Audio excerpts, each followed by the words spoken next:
Okay, this week in Destiny, we are diving into a bunker to unearth a long-forgotten war mines facility. In other words, our latest exotic mission is live, and we really hope you are enjoying it.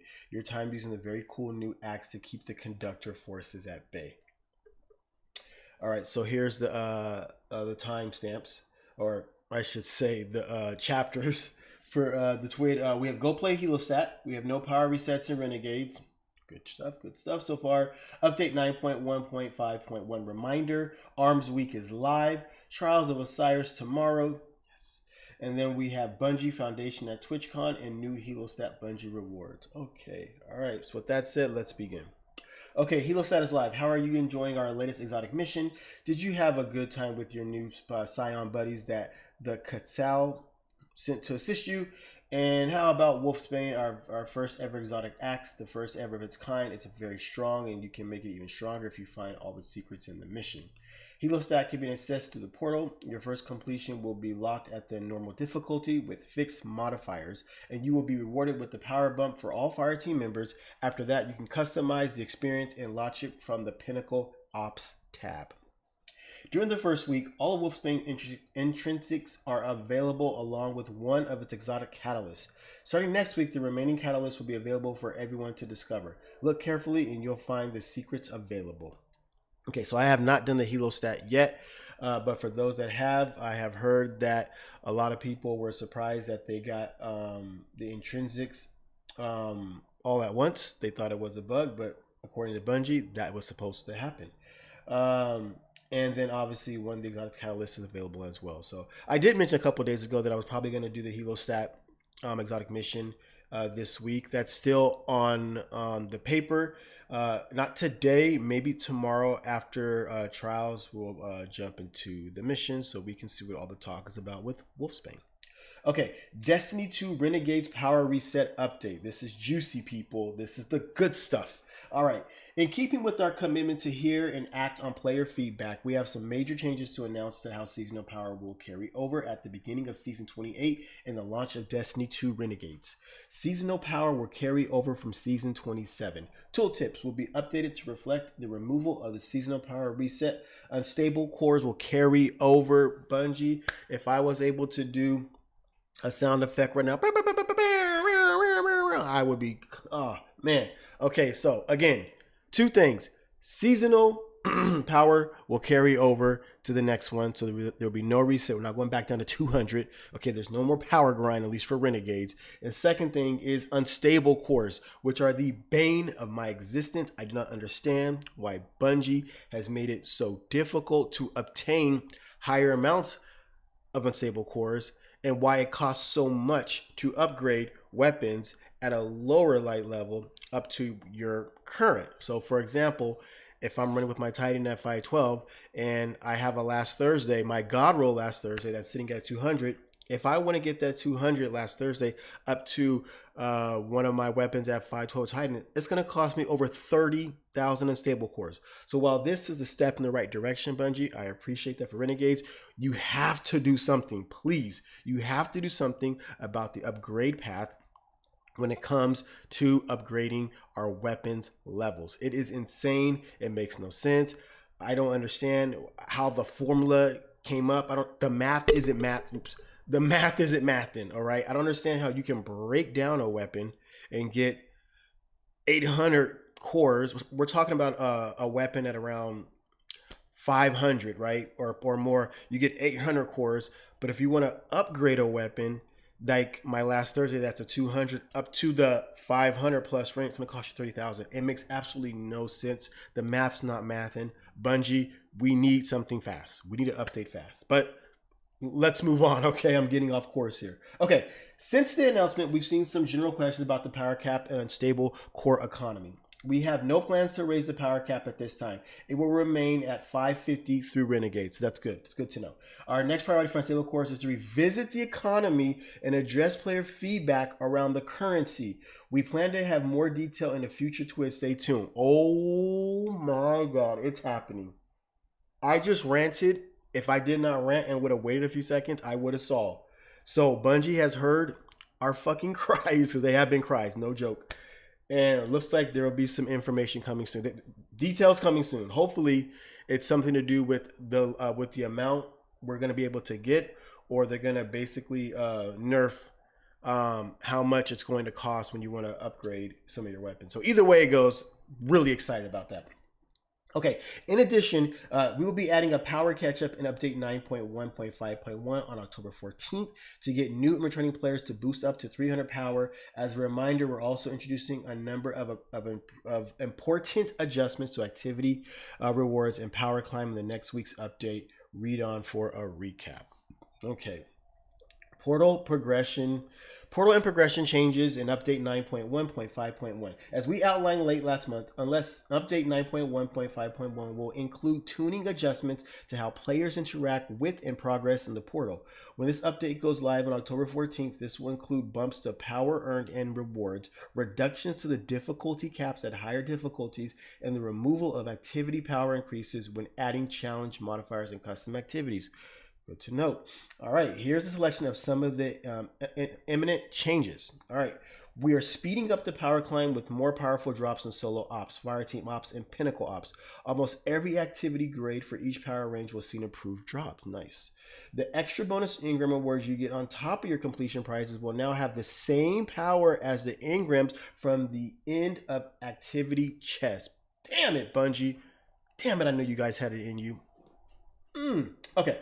Power adjustments have been removed from all challenge modifiers. Instead, players are capped in effective power within each difficulty tier. So, normal difficulty delta cap is 0, advanced -10, extra -15, master -20, grandmaster -25, and ultimate -30. All right. Players will no longer have difficulty tier auto-selected for them until they meet the power level of the activity. Since a vast majority of players will be at 300 power or above going forward due to the catch-up chest, normal, advanced, and expert quick play nodes have been removed. Finally, I did not understand why they had those there and why they were so low, especially when you're like me, for example, you're over the 500 rank. Why would I even want those? I'm not going to play those levels of 300 for what? It's useless to me. Okay. Where are we at? Quick play nodes have been removed, as has the expert matchmaking tier from direct launch, so that you can find people when you try to matchmake. These new nodes replacing these have been adjusted so that anyone from 10 to 389 can earn good rewards from it. Okay, that's good to know. All right, doesn't really affect me, obviously, as you can see there, but it's good to know for other players. All right, be sure to read the full 925 Twid for a deeper dive into what's changing. Okay, kind of illegal shotgun mods. All right, we're back to Arms Week, people. Okay, Arms Week is a periodic one-week event recently introduced in the Edge of Fate, and it's live this week. It has its own event home where you'll find your daily and weekly challenges that reward event tokens, a rewards pass with weapons or reroll chips, and more, as well as an event shop where you can spend your tokens for even more rewards.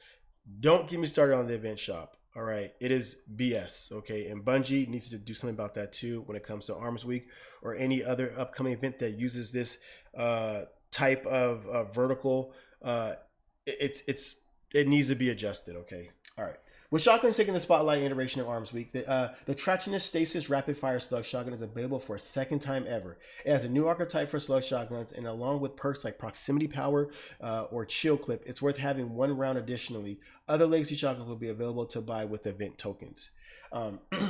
During the second Arms Week event, new mods will be available to earn after you visit 801 at the shooting range and do some field work for her, including unstable shells, landing precision hits, or most of a pellet spread will attach a delayed explosive to the target. Nice. A legal trigger, every shell fired, increased rate of fire for a short time. Magazine size and reserves are increased beyond this normal limits. I was not aware of a legal trigger. Pair that with treacherous and a tactical mag, and you have a beast of a weapon in your hands. Aftershock, final blows create a wave of deadly enemy energy behind the target. So it sounds like a kinetic what is it called? What's it called? Kinetic wave, kinetic energy, whatever. The one where you shoot and it goes boom, boom, boom. Can't remember the name of it. It sounds like that, but instead of on the character, it's behind him. Okay. Hope you're having a good time earning some nice rolls and blasting enemies away with these broken mods, because yeah, they are fucking broken by the sounds of it. Okay, what's for Trials this weekend? Trials with love. You know your boy loves Trials. Okay, we were just checking with Saint 14, so we might as well share his plans with you. This weekend, the map will be redacted. And the future weapon will be redacted. Okay, just kidding. You can expect to land on Javelin 4 with your combat this weekend with the arithx disabler. Love it, love it. As your reward, for those not in the know, arithx disabler is a strand precision frame auto rifle that has some great perk combinations. We are quite fond of the slice sword logic for PvP, while we heard good things about Firefly and Tear for PvE. It's a great auto rifle. I have one. I have a tier 5 one that has slice and sword logic. It also has tear. It doesn't have firefight, but it has what do you call threatlings? Whatever the thing is. It's not called threatlings, but when you shoot, the threatlings come out. I got that. Love it. It's a great weapon. Definitely worth farming for. Okay, Bungie Foundation gearing up for TwitchCon. It's that time of the year, Guardians. The Bungie Foundation is hitting the road to sunny San Diego for TwitchCon, October 17th to 19th. And we're bringing something special for those attending. Track down the Bungie Foundation team at the convention and making an in-person donation to earn the exclusive Big Heart emblem, available only at TwitchCon. This is your one and only chance to grab this limited edition emblem, so be sure to find us to say hi while you're there. So I was thinking about going to TwitchCon this year. And it's coming up. It's next weekend, if I'm not mistaken. Next weekend. So I'm not for sure if I'm still going to go, but I have been thinking about it. And if I do go, it'd be nice to see some people there that have watched the stream. So more details to come, but yeah, just something I was thinking about. Let's see. Stay tuned to the Bungie Foundation social channels for a real-time hint, and we will be posting up the convention, and we just might have some extra surprises in store as well. We can't wait to link up IRL and do some good together. Stay classy, Guardians. That's a no to that one movie that I just can't seem to remember right now. Anyways, though, Bungie rewards transmitting. Who said you can't teach an old wolf new tricks? Complete the mission Heliostat to earn the Bungie Rewards Wolfsbane hoodie by 12/31/2025, 9:59 a.m. Pacific Standard Time. To unlock this Bungie Rewards hoodie, there's a hoodie. Yeah, not my thing, but if it is for yours and you complete the Heliostat mission, get you a hoodie, because hoodie season is around the corner, and your boy loves hoodie season. Okay. Player support report. All right. Known issues list. General. The vault from inventory function is not working when using a controller. Okay. So what that basically means, if you guys haven't known, if you watch the stream, I've been complaining about how I'm not able to store my weapons or armor to the vault in the game. For some reason, it's bugged. You can do it through the app on your phone. If you have the Destiny app, go ahead. You could do it through there, but you can't do it. So hopefully that gets fixed soon. But there's another way to do it. Like I said, use your phone. The new competitive emblem from reaching Ascendant 3 is not visible in collections. Clan reward engrams cannot be claimed by players over 500 power. Okay, abilities. Vortex grenades are pushing some enemy types away instead of pulling them in. The challenge to Warlock Glacier Harvest aspect to remove the Stasis Shark creation cooldown in PvE will be released in update 9.1.5.1. Arc chaining from the lethal current aspect is not activating combination blow. Exiting Weave Walk with the finisher does not grant Woven Mail. Okay, weapons. The Whirling Ovation Catalyst is not dropping as intended. Heavy crossbows are not piercing non-champions. Immunity shields with anti-barrier bow equipped. Enhanced Reservoir Burst is not granting its intended bonus to magazine size. All right, armor and perk. The Stronghold exotic armor is not granting infinite guard to special ammo swords. Activities and portals. The Heliostat exotic mission lists the incorrect selection of champions when previewing the activity. It should state that players will encounter barrier and unstoppable champions. Changes previously made to activity difficulties have been unintentionally reverted, making portal activities more difficult than intended. This Heliostat mission is not granting Wolfsbane intrinsic to all the players in the fire team. That's a big one right there, because if you're running with a fire team, you expect to get them all. And if you haven't, you're like, what's going on? Arms Week. The Full Spin Weekly Challenge is not progressing when purchasing non-event weapons from 801. Players are unable to progress the initial calibration quest on alternate characters. Challenges and pursuits. Some players cannot complete the reclaimed Missive Discovered seasonal challenges. Players are unable to complete the Pinnacle Missive Discovered 3 seasonal challenges.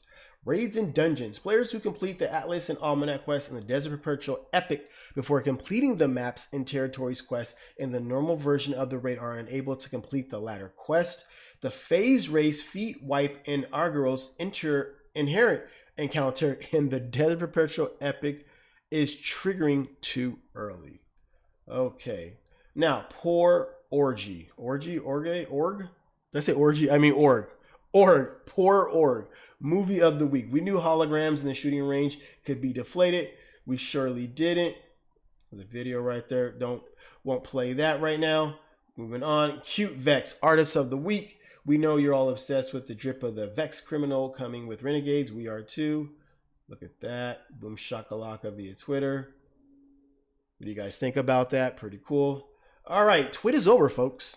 You are now free to go back and play. Maybe gather your fire team together for another run of Heliostat, or go crazy with those limited time shotgun mods, or test how your powerful Wolfsbane can be. Maybe you can give it a good on the epic version of Desert Perpetual. One thing we know for real, you can't deny a weapon its purpose, so wreak havoc against the Vex collective consciousness with it. It has to be this way. The Destiny 2 community team. All right, people, and that is that. We are finally done with the Twid.